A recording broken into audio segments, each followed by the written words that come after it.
नमस्कार, मेरा नाम ज्ञानेश्वर है और आपने देखना शुरू किया है लाइव सिटी। मेरे साथ रोज की तरह दिल्ली से जुड़ रहे हैं देश के जाने माने सीनियर जर्नलिस्ट अजीत द्विवेदी जी।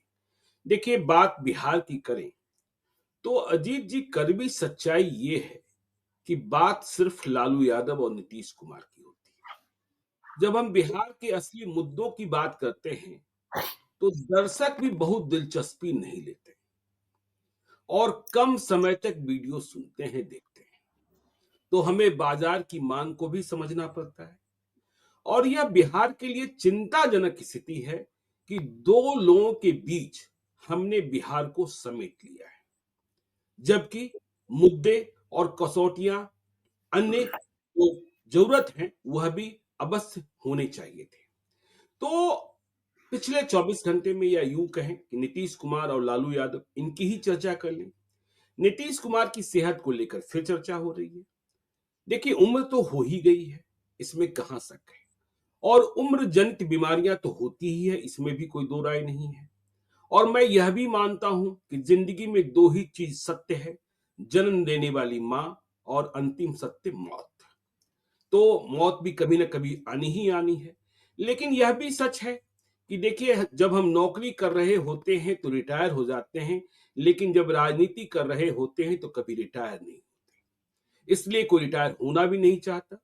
अब जनता भले रिटायर करा दे, यह दूसरी बात है। तो नीतीश कुमार, देखिए, 26 जनवरी को गांधी मैदान गए, राज्यपाल ने ध्वजारोहण किया, लेकिन इसके बाद बीमार पड़ गए। प्रगति यात्रा पर उन्हें आज पूर्णिया में होना था, लेकिन कार्यक्रम रद्द किया गया एक दिन के लिए। वह पिछले कई वर्षों से महादलित टोले में झंडोत्तोलन के लिए जाते थे, वहां भी नहीं गई। पिछले दिनों हम लोगों ने देखा कि जब उपराष्ट्रपति जगदीप धनखड़ आए थे, लोकसभा के अध्यक्ष ओम बिरला आए थे, तब भी उनकी उपस्थिति नोटिस की गई थी कि वे नहीं ही थे। तो नीतीश कुमार की सेहत और इसे मुद्दा बनाया जा रहा है। देखिए, प्रशांत किशोर ने शुरुआत की थी कि भाई इस पर आधिकारिक वक्तव्य जारी हो, आरटीआई की बात हो रही है। अब तेजस्वी यादव ने भी कहना शुरू किया है और बहुत तेजी से कहना शुरू किया है। तेजस्वी यादव की यात्रा फिर अगले चरण की शुरुआत हो रही है। तो चुनाव का साल है 2025। तो नीतीश की सेहत को विपक्ष सबसे बड़ा मुद्दा बनाने की तैयारी कर रहा है। यह कितना बड़ा मुद्दा बनेगा आज हम समझेंगे। और देखिए, जब हमने कहा कि लालू यादव और नीतीश कुमार, बीजेपी के प्रदेश अध्यक्ष हैं दिलीप जायसवाल, उन्होंने कह दिया, क्योंकि बिहार की राजनीति को, बिहार के दूसरे मुद्दों को गौन कर देना है, लालू और नीतीश में ही समेटे रखना है, कि वो लालू प्रसाद जो अब चुनाव लड़ नहीं सकते हैं, मुख्यमंत्री बन नहीं सकते हैं, बिहार को चला नहीं सकते हैं, लेकिन हाँ, उनका खौफ दिखाया जाना आवश्यक है। इसलिए दिलीप जायसवाल ने कहा कि Lalu Yadav father of crime है, अपराध के पिता हैं, इसलिए उन्हें फादर ऑफ क्राइम का सम्मान मिलना चाहिए, पुरस्कार मिलना चाहिए, और इसका प्रावधान न हो तो प्रावधान कर देना चाहिए। जब दिलीप जायसवाल ने कहा तो भाजपा के तमाम दूसरे मंत्री भी खुद पड़े समर्थन में। जो जेडीयू के मुख्य प्रवक्ता हैं नीरज कुमार ने कहा, हम तो आतंक राज ही कहते थे। पटना हाईकोर्ट ने जंगल राज कहा। और अब जब कह रहे हैं दिलीप जायसवाल तो सही ही कह रहे हैं, तो आरजेडी ने भी जवाब दिया कि आप फादर ऑफ क्राइम कह रहे हैं लालू यादव को, ग्रैंड फादर ऑफ क्राइम कौन है यह भी बता दीजिए। गोधरा, मालेगांव, सब कुछ याद करा दिया गया। तो क्या बिहार लालू और नीतीश के बीच इस जुबानी जंग, सेहत की जंग, देखिए सेहत की चर्चा तो होगी, मुख्यमंत्री हैं, बिहार को आगे चलाना भी है, तो इन्हीं लड़ाइयों में बिहार पिसता रहेगा या बिहार के बढ़ने का कोई रास्ता भी दिखेगा और उसकी बात भी कभी होगी और हमारे दर्शक भी सुनना चाहेंगे? यह बड़ा सवाल है अजीत जी। हाँ, देखिए आप ठीक कह रहे हैं ज्ञानेश्वर जी। वैसे भी वास्तविक मुद्दों के ऊपर आजकल फोकस नहीं रह रहा है। कोई भी चुनाव आप देखेंगे, वास्तविक मुद्दे नहीं होते हैं, तो धीरे-धीरे वो जनता के, आम नागरिक के जीवन से भी वो मुद्दे गौण होते जा रहे हैं। वो उनके अपने मुद्दे हैं, उनके अपने जीवन से जुड़े मुद्दे हैं, उनके अपने जीवन को बेहतर करने वाले मुद्दे हैं, लेकिन लोगों को उस पर एक ऐसी ऐसी मतलब आत्महंता आस्था लोगों के भीतर पनप गई है, जो उस बिल्कुल। पर अपने ही जीवन से जुड़े, अपने बच्चों के जीवन से जुड़े मुद्दों के बारे में लोग नहीं सुनना चाहते हैं। लोग शिक्षा के बारे में, स्वास्थ्य के बारे में, और अपराध के बारे में, मतलब अपराध मतलब उनके जीवन की में जो शांति व्यवस्था बनाने, कानून व्यवस्था बनाने के बारे में बात करें। अपराध के बारे में तो लोग जब जानना हम लोग चाहते हैं। शिक्षा की बात करते हैं ना अजीत जी, तो कई लोगों की टिप्पणी यह देखते हैं कि आप शिक्षा के बहाने ओबीसी और ईबीसी के शासन को समाप्त करना चाहते हैं, इसलिए यह बहस कर रहे हैं। हाँ, देखिए अब उस इस बात का कोई जवाब हम लोग क्या दे सकते हैं? ये सब हाँ पूर्वाग्रह जी। है।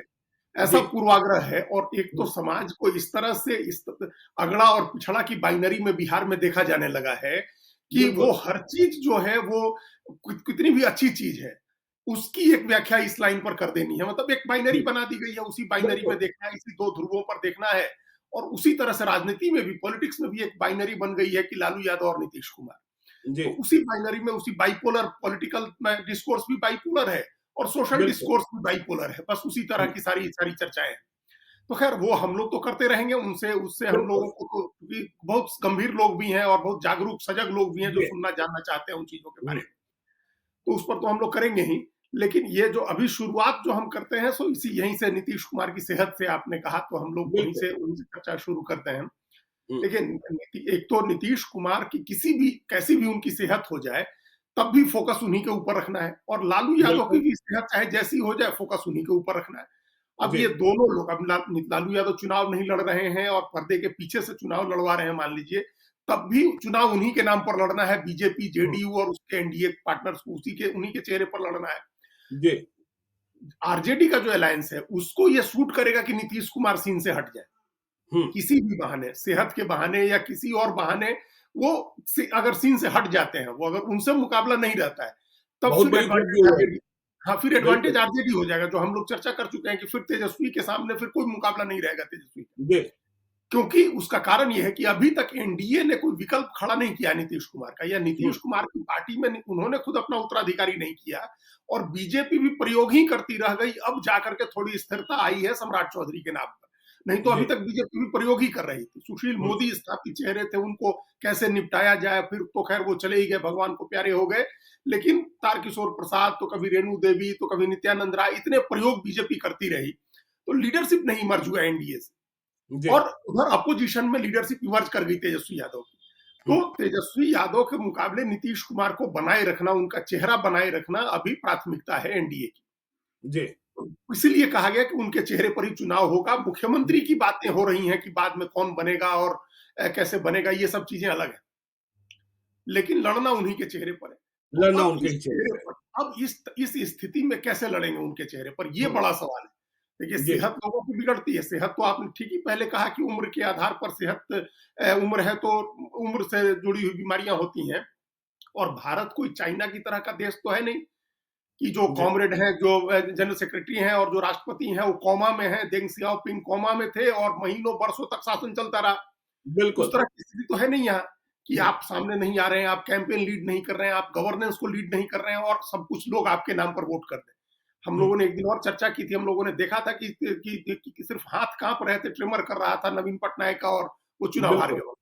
हुँ। वहां अस्मिता का भी एक मामला था पांडियन की वजह से, तमिल। जी। ये चर्चा हो गई थी कि तमिल उत्तराधिकारी हो गया क्या उड़ीसा का, तो वो भी एक कारण था। लेकिन सेहत उतनी ही खराब थी उनकी। उसके मुकाबले नीतीश कुमार की सेहत को लेकर के तो ज्यादा चर्चा हो रही है, हुँ। और वो बार बार उनकी तबीयत बिगड़ रही है।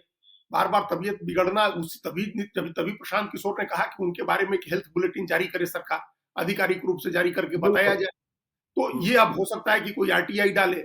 हालाँकि उसमें भी कोई ऐसा जवाब देना चाहिए, कोई ऐसी सेहत तो है नहीं खराब उनकी कि वो बीमार है, कोई ऐसी बीमारी है जो क्लासिफाइड बीमारी है, बताना ज़रूरी है, कोई इस तरह की तो बात नहीं, नोटिफाइड और बीमारी है, कोई किसी के ऐसा स्वास्थ्य बताना के ज़रूरी बारे नहीं में जानकारी आप आरटीआई के माध्यम से हासिल भी नहीं कर सकते। निजी ज़िंदगी के बारे में है। हाँ, वही जब तो। हॉस्पिटल नहीं बताता है, मरीज हाँ, को जानने का हक है, मरीज के परिजनों को भी जानने का हक नहीं है। मरीज को जानना चाहिए या फिर जो ऑथराइज़्ड जो अटेंडेंट है, उनको जानना है।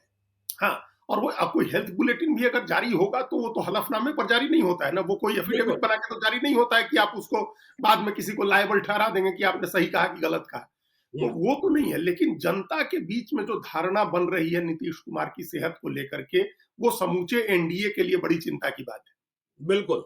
एनडीए के लिए ये चिंता की बात हो गई है, और इसी वजह से जो हम लोग पहले भी कई बार चर्चा कर चुके, ये जब चर्चा आती है कि चुनाव तय समय पर होगा, जब एनडीए के लोग कहते हैं तय समय पर चुनाव होगा, तो ये सवाल उठता है कि अभी से 8-9 महीने तक कैसे खींचेंगे? अगर 9 महीने और चलाना है और नीतीश कुमार की सेहत ऐसी ही रहती है, उनकी सेहत को लेकर के इसी तरह की चर्चाएँ होती रहती हैं, तो फिर 10 महीने कैसे कैंपेन चलेगा? कैसे सरकार चलेगी? बड़ी तो समस्या ये हो एक जाएगी। बड़ी समस्या होगी कि राजनीति कैसे करेंगे, चूँकि जैसे-जैसे चुनाव नज़दीक आएगा, पॉलिटिक्स और हेक्टिक होती जाएगी। हुँ। और प्रचार और सघन होता जाएगा, कैंपेन और तेज होता जाएगा। और राज्यों के चुनाव में हम लोग सब और लोग जानते देखिए हैं कि जब अजीत जी जब हम लोग परसों चर्चा कर रहे थे बीपीएससी के नतीजे की, कि भाई फलाँ सवाल का, तख्त हरिमंदिर साहब के सवाल का, विष्णुपद मंदिर के सवाल का, श्रेयसी सिंह के सवाल का, तो मुझे बिहार सरकार के एक मंत्री ने कहा, देखिए जो आपने कहा ना सरकार कैसे चल रही है, सरकार कैसे चलेगी। तो एक मंत्री ने कहा कि बीपीएससी ने बिहार सरकार को बदनाम किया है। और यह पहली बार हुआ है कि कोई लोक सेवा आयोग किसी प्रश्न के जवाब के बारे में इस तरीके से आंकड़े जारी कर रहा है। और इससे सचमुच बिहार की छवि धूमिल हुई। वो कह रहे थे कि देखिए आपकी बहस अच्छी है, लेकिन बीपीएससी ने यह कहकर चुनावी साल में बिहार सरकार की इमेज बिगाड़ दी है।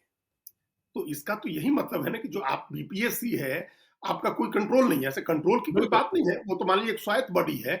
लेकिन इस तरह से सरकार को बदनाम करने के लिए देखिए, ये हमने भी सोचा जब हम लोग चर्चा कर रहे थे कि बीपीएससी को अपनी खाल बचानी है, अपना बिल्कुल। चेहरा बचाना है, क्योंकि जब परीक्षा हुई, परीक्षा के बाद जो सवाल सामने आए, तो ये हम्म, चर्चा हुई कि भाई ये कैसे सवाल आपने तय किए हैं?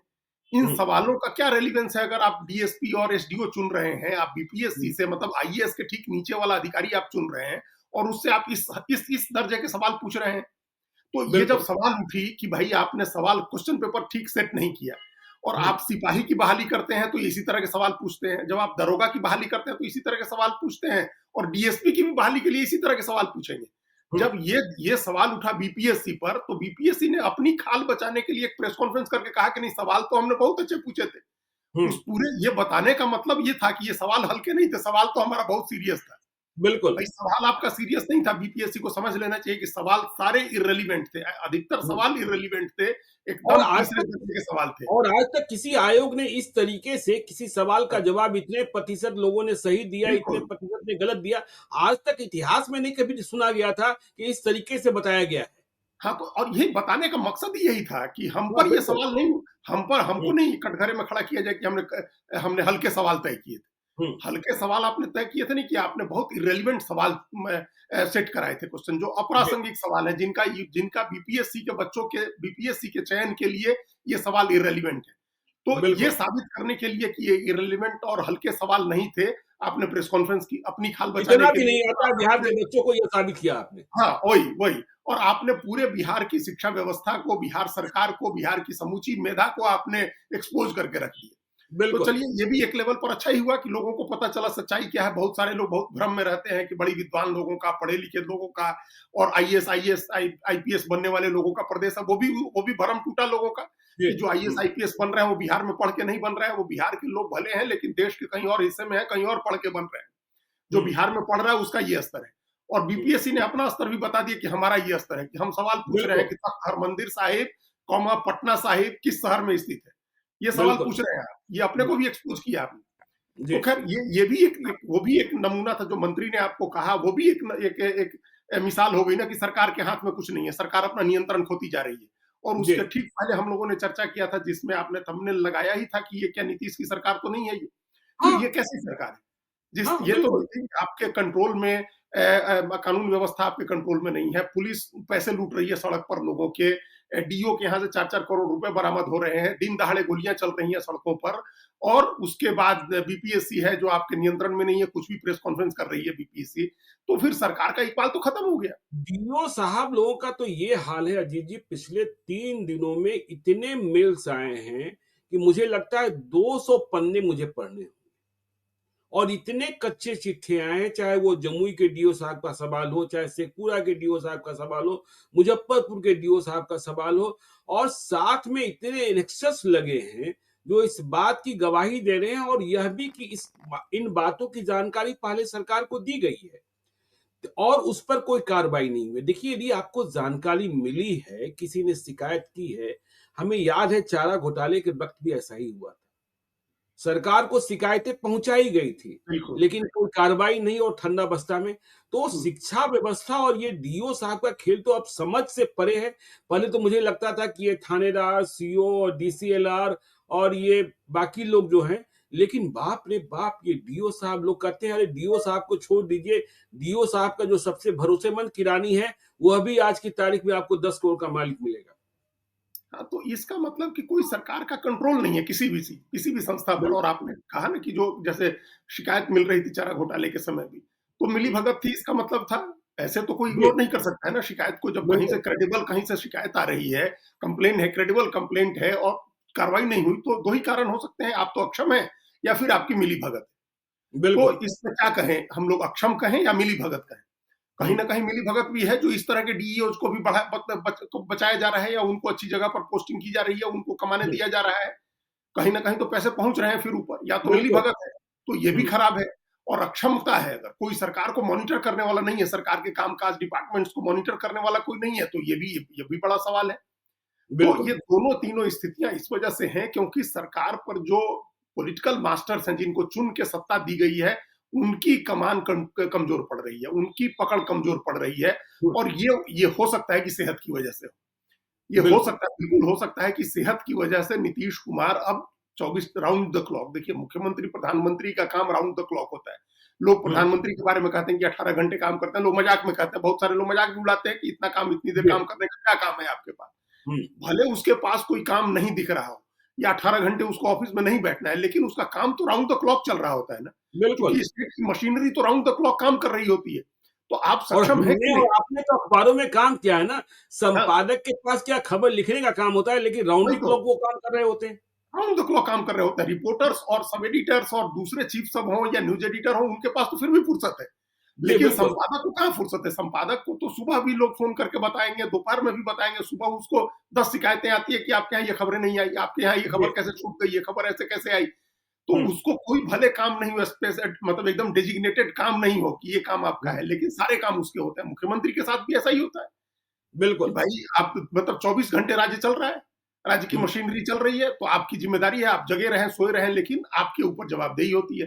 तो वो जवाबदेही में कहीं न कहीं लैग कर रहे हैं नीतीश कुमार और उनका प्रशासन, अब उस जवाबदेही में लैग कर रहे हैं लोग और वो नीतीश कुमार की सेहत की वजह से हो रहा है। जी, तो उसका उसका फॉल आउट सिर्फ गवर्नेंस पर नहीं होगा, उसका फॉल आउट हुँ, पॉलिटिक्स पर भी होगा। नीतीश कुमार की सेहत अगर बिगड़ रही है, अपने सेहत की वजह से वो सरकार के कामकाज को मॉनिटर नहीं कर रहे हैं, निगरानी नहीं कर पा रहे हैं, तो राजनीति तो और सघन काम है, राजनीति तो और जी, सघनता का काम है जिसमें ज़्यादा इंटेंसिटी होती है। वैसे ही बिल्कुल। उतनी इंटेंसिटी का काम आप कैसे करेंगे? हुँ, आप सरकार में तो आप काम आउटसोर्स भी कर देते हैं, आपके काम चीफ सेक्रेटरी भी कर रहे हैं, आपके एडवाइजर भी कर रहे हैं। पॉलिटिक्स में तो हुँ, आप ही को काम करना होगा ना, उसमें आप क्या हाँ, आउटसोर्स कर रहे हैं? हुँ, आपकी जगह कोई दूसरा आदमी जाकर के थोड़ा वोट माँग सकता है, आपका वोट, आपका मास्क लगा के कोई दूसरा आदमी, आप वहाँ पावर डेलीगेट नहीं कर सकते, वहाँ आपको खुद ही जनता के बीच जाना होगा। जनता बिल्कुल, आपके नाम पर वोट करेगी। तो ये एक बिल्कुल। बड़ी चुनौती एनडीए के लिए हो गई है नीतीश कुमार की सेहत। और जी, उस पर जो प्रशांत किशोर ने कहा या जो तेजस्वी यादव कह रहे हैं, निश्चित रूप से इस पर चर्चा होनी चाहिए। देखिए, हुँ, आज जेडीयू के लोग इस चर्चा को टाल करके या ये कह के कि देखिए वो लोग विरोधी हैं तो ऐसी बातें बोल रहे हैं, बच नहीं हुँ, सकते हैं, क्योंकि जनता भी तो जानना चाह रही है। तो ये बिल्कुल। बताना होगा नीतीश कुमार की सेहत के बारे में, एग्जैक्ट स्थिति बतानी होगी। आप कहिए कि उनको कोई प्रॉब्लम नहीं है, कोई समस्या नहीं है। हुँ, ये भी कहिए आकर के, तो कोई ये भी नहीं कह रहा है कि एकदम पूरी तरह से स्वस्थ है। फिर जी, क्योंकि तब और सवाल उठेंगे कि ऐसा क्या क्यों किया उन्होंने, ऐसा क्यों किया? कई चीज़ें हैं, आजकल वीडियो है सारी, हर जगह मार्केट में है, हुँ, ऑनलाइन अवेलेबल है सारी चीज़ें। तो वो अगर सेहत के बारे में जनता के मन में जो धारणा बन रही है, अगर वो दूर नहीं होती, और हमको नहीं लगता है कि वो दूर हो पाएगी। फैक्चुअल बिल्कुल। तरीके से आप नहीं दूर कर पाएँगे, तो जी, उसके बाद एनडीए के सामने यही रास्ता ज्ञानेश्वर जी है कि समय से पहले चुनाव कराइए। अगर समय नीतीश से कुमार पहले बिल्कुल, बिल्कुल, अगर नीतीश कुमार के चेहरे पर चुनाव लड़ना है और उनकी सेहत का ये हाल है, उनकी सेहत डिटोरिएट हो रही है, वो गुड गवर्नेंस का और गुड पॉलिटिक्स की मिसाल नहीं पेश कर पाएँगे अपने फिजिकल हेल्थ के साथ, तो फिर ये जी, नुकसान होगा जेडीयू, बीजेपी, तो समूचे पूरे अलायंस को इसका नुकसान उठाना होगा। जी, तो एक तो सेहत का सवाल नीतीश कुमार का ऐसा हो गया है ज्ञानेश्वर जी, कि अब उसके मज़ाक मिलने लगे, उसके मीम्स बनने लगे, उनकी छोटे-छोटे क्लिप्स काट करके लोगों ने तरह-तरह की चीज़ें दिखानी शुरू कर दी। देखिए, हुँ, सेहत लालू यादव की भी खराब थी, हुँ, लेकिन लेकिन मेंटल लालू यादव हाँ, की लेकिन सेहत को मेंटल लेकर के जो है ना, मेंटली तो बिल्कुल फिट हैं। वही लालू यादव की सेहत को लेकर के इस तरह की बातें नहीं चर्चा में आई भाई। और जी। जो बीमारी थी उस बीमारी के बारे में लोगों ने जाना कि हुँ, भाई उनकी किडनी खराब हो गई है हुँ, और उनकी किडनी काम नहीं कर रही है। उनको वो 5% 6% या 8% किडनी एक काम कर रही है, दूसरी नहीं काम कर रही है। कुछ इस तरह की खबरें आई, डायलिसिस हो रहा है, जी, फिर किडनी दिया बिल्कुल। उनकी बेटी ने। हुँ, तो इसमें क्या दिक्कत है कि अगर एक समस्या थी, उनकी समस्या लोगों ने जाना। अब नीतीश कुमार को क्या समस्या है, कोई जान ही नहीं रहा है। कोई जान ही नहीं सब रहा है। आदमी कह रहा है कि नीतीश कुमार बीमार हैं और बीमारी हुँ, क्या है ये कोई बता ही नहीं रहा है। चलिए लोग नीतीश की बात हो गई, नीतीश कुमार की बात हो गई Ajit ji. Father of crime Lalu Yadav, BJP ने नई शब्दावली निकाली और एक नया वन लाइनर निकाल लिया और अब इस पर बहस शुरू हो गई। क्या बगैर लालू यादव की चर्चा किए जो चुनाव लड़ नहीं सकते हैं, मुख्यमंत्री बन नहीं सकते, बिहार की राजनीति हो ही नहीं सकती है। इसलिए बीजेपी को लालू यादव का ही सहारा है कि बस उनको सामने रखो और चुनाव मैदान में चले चलो। बिल्कुल वही वो हम लोगों ने देखा नहीं था, लोकसभा चुनाव भी इसी नाम पर लड़ा गया, लालू यादव का भय बिल्कुल। दिखा करके। तो हुँ, ये ऐसा नहीं है कि बिहार में जेडीयू और आप बीजेपी वाले लालू यादव का भय दिखा करके चुनाव लड़ रहे हैं। हुँ। दिल्ली में अरविंद केजरीवाल बीजेपी का भय दिखा के चुनाव लड़ रहे हैं जी, कि बिल्कुल। बीजेपी आ जाएगी तो सारी फ्री की चीजें बंद कर देगी, क्योंकि इन्होंने कहा था कि ये मुफ्त की रेवड़ी है, तो हुँ। इसलिए इनको मत चुनो। तो बीजेपी का भय दिखा करके आम आदमी पार्टी दिल्ली में विधानसभा का चुनाव लड़ रही है। देखिए, वहाँ भी बीजेपी ने इतनी रेवड़ी बाँटने की घोषणा कर हाँ, दी है, जिस दिन घोषणा हुई थी मैं अखबार देख रहा था और मैंने सोचा कि यदि बिहार में इतनी रेवड़ी बाँटने की घोषणा कर दी बीजेपी, तो फिर क्या होगा? मेरे मेरे मन में एक दिन आया था कि इस पर चर्चा कर लें, लेकिन हम्म, बीजेपी भी तो अब तो ऐसे ही बराबरी में रेवड़ी बाँट रही है। ज्यादा बांट रही है, बीजेपी ने तो ज़्यादा ज्यादा बाँट रेवड़ियों की घोषणा कर दी। बिल्कुल, लेकिन वही बिल्कुल। है कि अब आपके बारे में एक धारणा बनी हुई है, क्योंकि पहले प्रधानमंत्री ने कह दिया था कि ये मुफ्त की रेवड़ी है, देश की अर्थव्यवस्था बर्बाद हो जाएगी। तो जी, एक बार आपके बारे में धारणा बन गई कि आप इसके खिलाफ हैं, तो पुराने विजुअल्स निकाल करके और उसको दिखा करके आपका भय दिखाया जा रहा है। जैसे लोकसभा चुनाव में हम लोगों ने देखा कि कांग्रेस और समूचे अपोजिशन ने क्या भय दिखा के चुनाव लड़ा कि बीजेपी आ जाएगी अगर 400 सीट लेके तो संविधान बदल देगी और आरक्षण बिल्कुल। खत्म कर देगी। ये भय हुँ, दिखा के चुनाव लड़ा गया था। 2015 हुँ, में जब नीतीश कुमार और लालू यादव साथ में थे, तो यही भय दिखा के चुनाव लड़ा गया था कि बीजेपी आरक्षण खत्म कर देगी। तो हुँ। ये एक भय दिखा करके चुनाव लड़ना एक राजनीति का एक दाव होता है। कई दाव होते हैं, उसमें एक दाव ये होता है। और जी। एक पुरानी कहावत है कि बद अच्छा बदनाम बुरा। तो हुँ, भले अब लालू यादव के बेटे तेजस्वी यादव कह रहे हो कि हम कानून व्यवस्था ठीक करेंगे और हम उप मुख्यमंत्री थे तो सब चीजें ठीक ही थी। हुँ, लेकिन एक धारणा 2005 के पहले की बनी हुई है कि उस समय कानून व्यवस्था खराब थी और वो हुँ, धारणा तथ्यों के आधार पर बनी है। इसीलिए वो याद दिलाना है, क्योंकि वो झूठ भी नहीं है, वो सही है, वो सब लोगों ने देखा। और जो बिहार में पलायन हुआ, जो लूट-मार हुई, जो हत्याएँ हुई, जिस तरह की जिस अपहरण एक उद्योग के तौर पर जिस तरह से पनपा, फला-फूला, तो ये सब हुँ। लोग जानते हैं और वो देखने समझने वाली पीढ़ी है अभी। तो बिल्कुल। वो उसको याद दिला करके चुनाव लड़ना बहुत आसान दाव है। तो बीजेपी करती है। हम लोगों ने लोकसभा चुनाव के समय ऑफिशियली हम लोगों ने सुना, प्रधानमंत्री ने पार्टी के कार्यकर्ताओं से बात की, बूथ कार्यकर्ताओं से, तो कहा कि भाई आप उनकी यादें दिलाइए 2005 के पहले की। जी। तो हुँ, वहीं दिलीप जायसवाल ने कहा कि हुँ, लालू यादव अपराध के जनक हैं। तो हुँ। अपराध तो मान लीजिए पहले भी हो ही रहा होगा, लेकिन अपराध के बिल्कुल। जनक का टैग उनको दिया जाए हुँ, कि उनके समय अपराध सबसे ज्यादा हुआ और हुँ, उसको फील किया बिहार के लोगों ने। हुँ, जो अब बिहार में है वो भी जानते हैं, जो बाहर चले गए वो भी जानते हैं। तो अपराध के जनक नीतीश कुमार, ये अगर बीजेपी नीतीश कुमार की तरफ से लालू यादव को अपराध का जनक बता करके, फादर ऑफ क्राइम बता करके चुनाव लड़ा जाता है, तो इसमें कुछ हार्म नहीं है, कोई नुकसान नहीं है। जी। इसका कोई नुकसान नहीं है, इसका फायदा ही होगा। इसका फ़ायदा ही होगा आरजेडी को। नहीं, नहीं, मतलब बीजेपी जेडीयू को। जी, मतलब बिल्कुल। जैसे इनको इसके जवाब में जो आरजेडी ने कहा, जी। जो चीजें याद दिलाई गोधरा और मालेगांव, उससे भी हुँ। बीजेपी को फायदा ही होगा, उससे बीजेपी को हाँ, कोई नुकसान नहीं होगा। वो तो हिंदू वोटों का ध्रुवीकरण हो वही, जाएगा। वही जब हाँ, आप दंगों की याद दिलाएंगे, बीजेपी के दंगों की याद दिलाएंगे, तो एक कम्युनल पोलराइजेशन के लिए बीजेपी को अपनी तरफ से कुछ नहीं करना होगा। जी। फिर वो सांप्रदायिक आधार पर ध्रुवीकरण हो जाएगा। तो बीजेपी के लिए बहुत सेफ बेट है कि लालू हुँ, यादव को अटैक करो, लालू यादव के जंगल राज को अटैक करो, और राबड़ी देवी के राज में जो घटनाएं हुई थी उनकी याद दिलाओ और उनको अपराध का जनक कहो। अब एक नई चीजें जुमले गढ़ने की बात होती है चुनाव के समय, कौन वन लाइनर और क्या जुमला हिट हो सकता हुँ, है, तो वो चलाओ। जंगल राज बहुत दिन चल लिया, तो जंगल राज मान लीजिए कि लोगों में उस तरह से अपील नहीं कर रहा है, तो कोई उससे बिल्कुल। सख्त जुमला लेके आओ जो उससे ज्यादा मारक हो। तो लालू हुँ, यादव अपराध के जनक हैं, फादर ऑफ क्राइम है, ये कह दो। हुँ, और जब पलट के वो लोग जो कहेंगे, उससे हुँ, फिर हम कम्युनल पोलराइजेशन हो जाएगा। अब ये अलग, जैसे समझदार लोग होते, आरजेडी की तरफ से, तो मालेगांव, गोधरा, गुजरात दंगों की याद दिलाने के बदले आप उत्तर प्रदेश, मध्य प्रदेश जैसे राज्यों से जो क्राइम का डाटा है वो उठा करके रखते कि वहां नहीं, अपराध की ये क्या स्थिति है। देखिए बिहार में किसी भी पॉलिटिकल पार्टी में रिसर्च तो होता ही नहीं होता है ना। वो हमने कहा ना कि लालू और नीतीश में घसीटे रहो, हाँ, बस इतने में काम चल जाएगा। और हाँ, देखिए जब इन्होंने फादर ऑफ क्राइम कहा, मैं पिछले दिनों अभ्यानंद, बिहार के एक्स डीजीपी, मैं उनका पॉडकास्ट रिकॉर्ड कर रहा था, तो हमने पूछा कि देखिए आप लालू यादव के जमाने में भी आईपीएस थे और नीतीश कुमार के राजपाट में तो आपको महत्वपूर्ण भूमिका मिली। क्या ऐसा हुआ कि 2005 के पहले जंगल राज और नीतीश कुमार के आते ही लॉ एंड ऑर्डर की स्थिति सुधरने लगी? कौन सी जादू की छड़ी? तो उन्होंने कहा कि देखिए कानून इतने सख्त हैं कि कोई नए कानून की जरूरत नहीं। हमने पूछा कि लालू यादव ने अपने शासनकाल में, लालू यादव ने, राबड़ी देवी ने अपने शासनकाल में कभी आपको बुलाया नहीं? उन्होंने बताया कभी एक दिन भी लालू यादव ने या राबड़ी देवी ने मुझसे कभी बात नहीं की थी। हाँ, बेतिया का एसपी मुझे 91 में बनाया गया था, 1991 में। तो लेकिन कभी इस पर बात नहीं की कि भाई अपराध बढ़ रहा है, नरसंहार हो रहे हैं, तो इसे कैसे रोका जाए? हमने यह भी पूछा, क्या सरकार यह चाहती थी कि जो अपराध कर रहे हैं उनकी जमात वो थी, जो गैंगस्टर थे उस जमाने में, वो उनके सामाजिक समीकरण वाले लोग नहीं थे। तो सरकार ये चाहती थी कि भाई यह बढ़ेगा तो मेरा वोटों का ध्रुवीकरण अधिक होगा, पिछड़े अधिक गोलबंद होंगे, गरीब अधिक गोलबंद होंगे। अभ्यानंद जी ने कहा मैं इस पर कुछ नहीं कर सकता।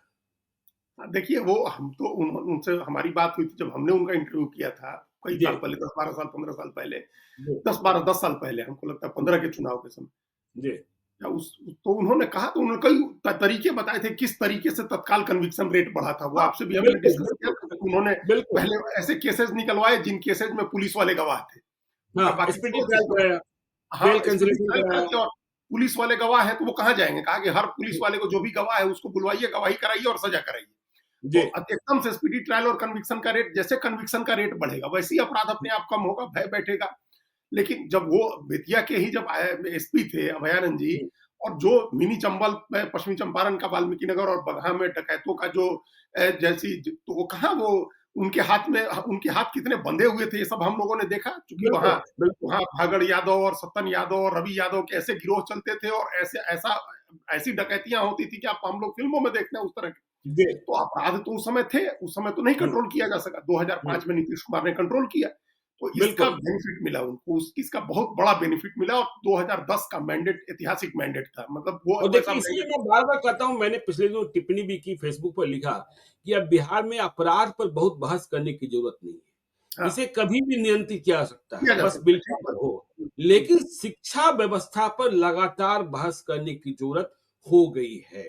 और बिल्कुल। देखिए मैं मतलब पिछले 2 दिनों से इस पर लगातार लोगों से बातचीत कर रहा हूँ। लोग जो जानकार हैं वो कह रहे हैं शिक्षक भर्ती में अब आप बीएड और डीएलएड को खत्म कर दीजिए। बाद में ट्रेनिंग कराइए।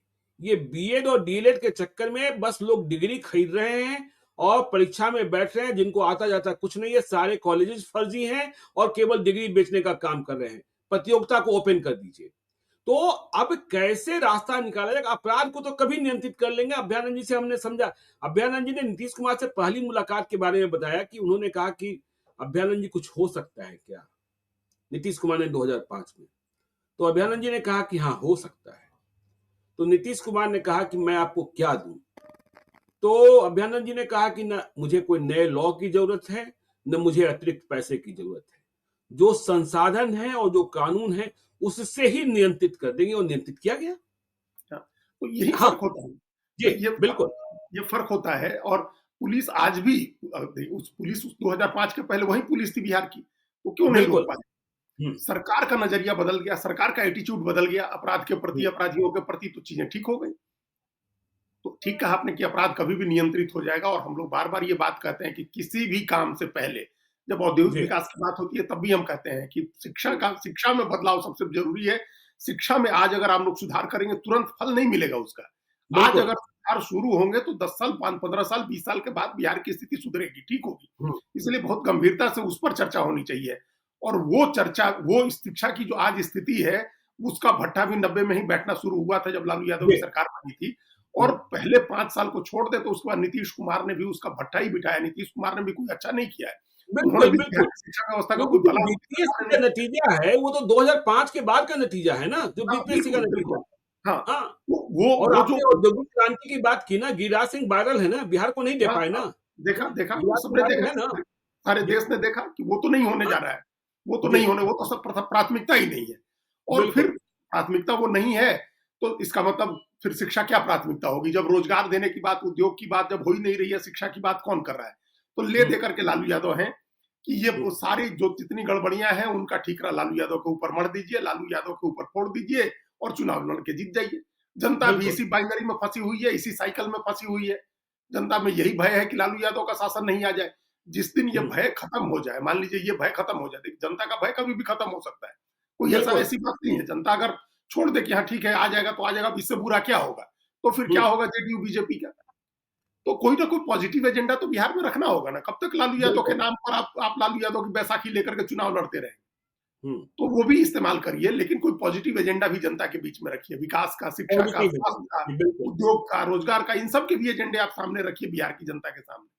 और तो नीतीश देखिए कुमार असली की में सेहत बिल्कुल, के बिल्कुल। बारे में सच्चाई बताइए लोगों को। सच्चाई बताइए और असली एजेंडों के साथ चुनाव का साल है आइए, तभी बिहार का भला हो सकता है, नहीं तो बिहार का मालिक तो भगवान ही है, भगवान चला रहे हैं और भगवान आगे क्या करते हैं, नहीं करते हैं, महाकुंभ नहाने जा ही रहे हैं, बिहार के लोग भी जा रहे हैं, पता नहीं वहीं से कोई शक्ति मिल जाए, लोग जाकर महाकुंभ भी नहा लें, बिहार के जो जितने बड़े नेता हैं, तो बिहार के लिए कुछ अच्छा करने का मतलब प्रण ले लें, ये अच्छी बात होगी। तो आगे भी हम बिहार की चर्चा जारी रखेंगे। आप देखते रहिए लाइव सीरीज को। यदि अब तक आपने हमारे यूट्यूब चैनल लाइव सीरीज को सब्सक्राइब नहीं किया है, जरूर कर लीजिएगा और यदि इस वीडियो को आप फेसबुक पेज के माध्यम से देख रहे हैं, तो पेज को लाइक कीजिएगा। हैंडल एक्स पर भी हमें फॉलो कीजिए। धन्यवाद।